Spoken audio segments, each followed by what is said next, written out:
Swiftie fan? Well, I'm not a Swiftie fan, but I'm a fan of some Swiftie fans, so I guess I'm kind of an indirect Swiftie fan. Anyway, if you're following me, you get what I'm saying.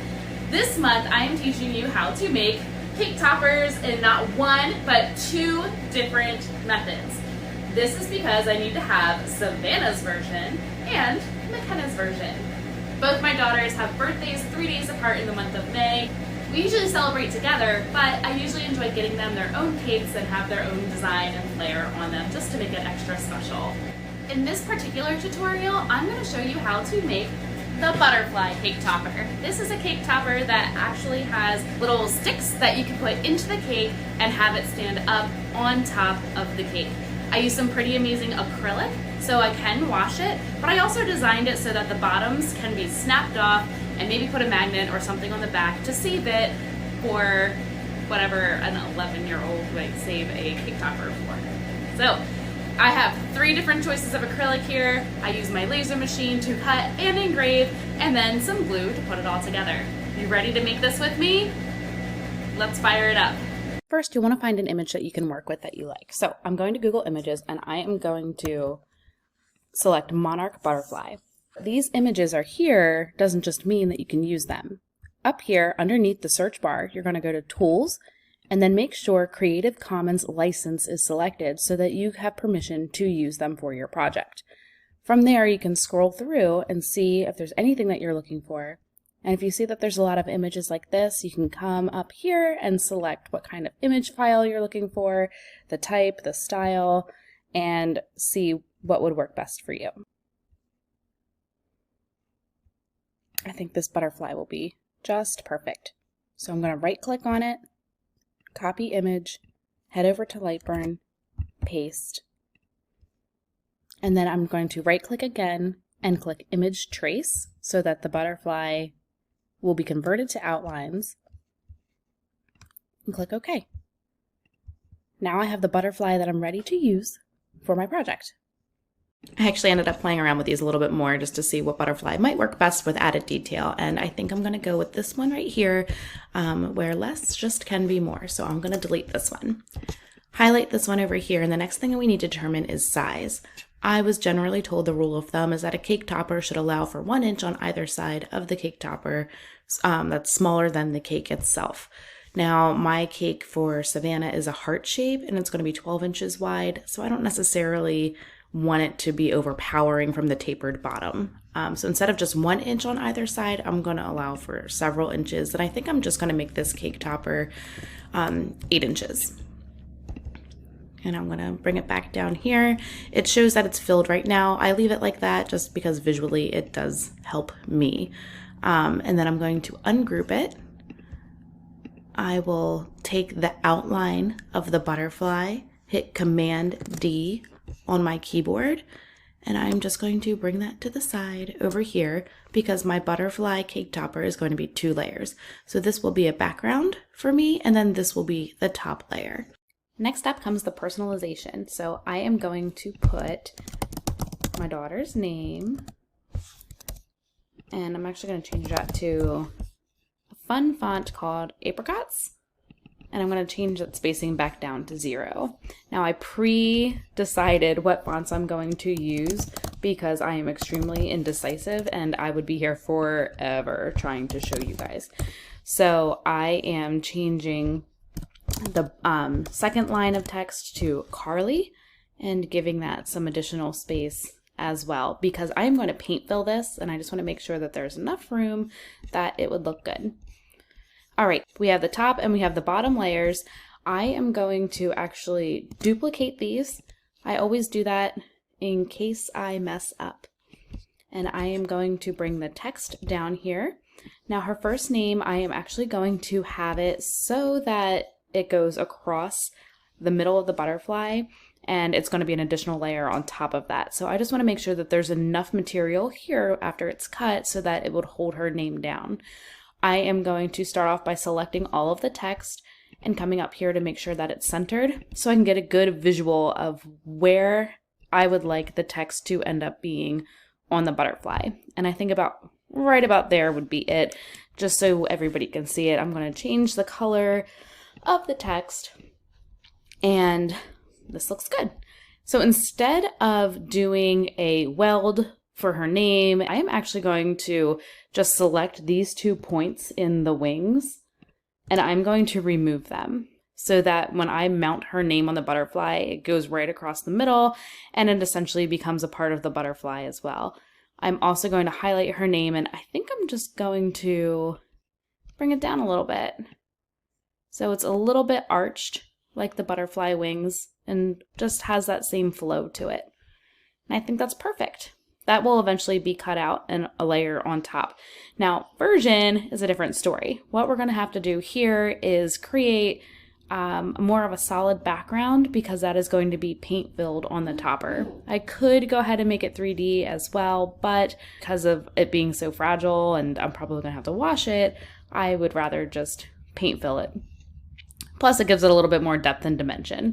The first thing I'm going to do is select the word version, and I'm going to come over here to offset the text, and I'm going to do it just enough so that the letters are connecting, but there's not a lot of gaps in between for when I want to paint fill them.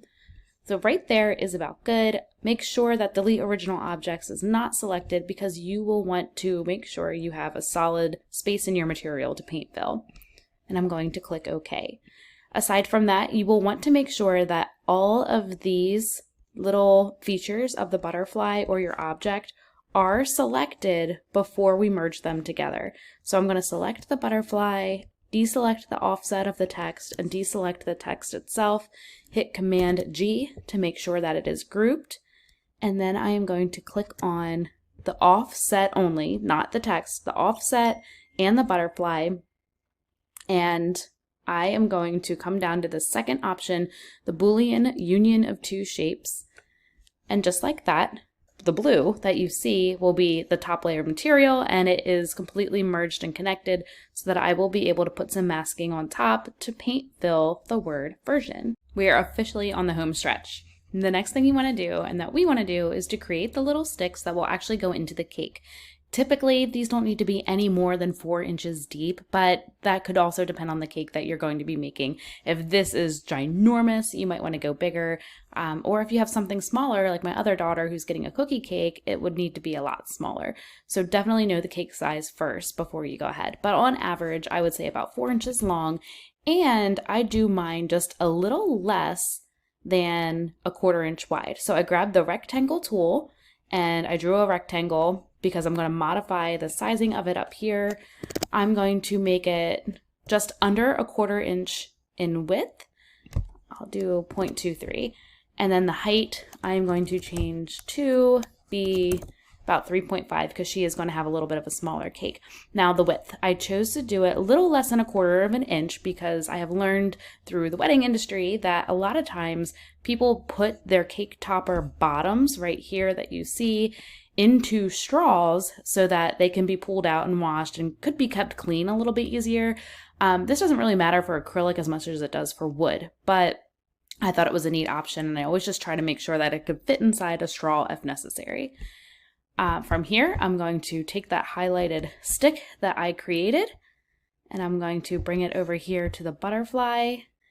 I'm going to hit Command D in order to make another bottom for it, and then deselect. To make sure that it is perfectly centered, just a picky thing, you don't have to do it. I'm going to hit Command G to group after selecting both of them, and then I'm going to make sure that all the objects in the butterfly are also grouped together.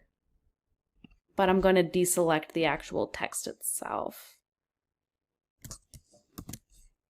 Okay, now I'm going to select the bottom portion of the cake topper first, and then I am going to select the butterfly because this is telling Lightburn that I want the bottom of the cake topper to be centered around the center of the butterfly and not the other way around. So this essentially will prevent my text and everything else from shifting.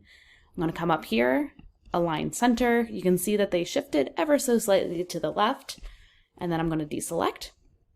Once again, I'm going to select the butterfly and the bottom of the butterfly, and I'm just going to weld them together. Since I am completely done with the top of the butterfly, I'm also going to change that to outline. And then now it is ready to be cut. So I'm going to cut a bottom layer of the butterfly. I'm going to cut the top layer of the butterfly and add an engrave to it. And her name, well, I'm going to change that to be cut as well. It does look a little thin, so I am going to add a slight offset to her name to make sure that it does stay together a little bit easier. And I'm going to delete the inside text there. So fattened that up a bit. So I'm going to be making 3 cuts. The bottom, the top with the engrave, and also her name. Now for acrylic, I usually send that to the laser at about 18 power and 43 max and minimum power as well. I'm going to do the engraving first on the middle piece. That way nothing shifts or wiggles inside the laser. And that's a pretty good setting. 45 power for engraving is a little high, so I'm probably just going to bring that down to about 35 and keep that LPI about the same. Command S to save your work. And now it's time to pick the acrylic colors. So for Savannah's butterfly cake topper, I need to have 3 different cuts, and therefore I'm also going to be using 3 different types of acrylic. A backer, one for the top and also to go into the cake, and then also her name. Now, I recently placed an order with Houston Acrylic and it arrived just in time. I think that this would be such an amazing backer to the butterfly, especially as it pulls through a layer that is on top. So I think I'm going to be doing this cotton candy potion from Houston Acrylic. And then on top of that, so for the butterfly outlines, I think I'm going to do this mirrored blush pink. And then for her name, I'm going to head over to my scrap pile, and I have different shades of pink, but I also think that in this scrap, I can have her name stand out really well for her topper. So let's try these 3 out and see how it works. As you can tell on the screen, I already have the settings that I typically use to cut already set up. So I'm just going to make sure that I peel off any masking that I am going to be using. Now, typically when I'm using new sheets of acrylic, I try to at least keep the brand and the name of the acrylic on there. So I'm going to grab my knife and cut that out as I remove the masking. Oh my gosh, look at the glitter in that! This is gonna be perfect!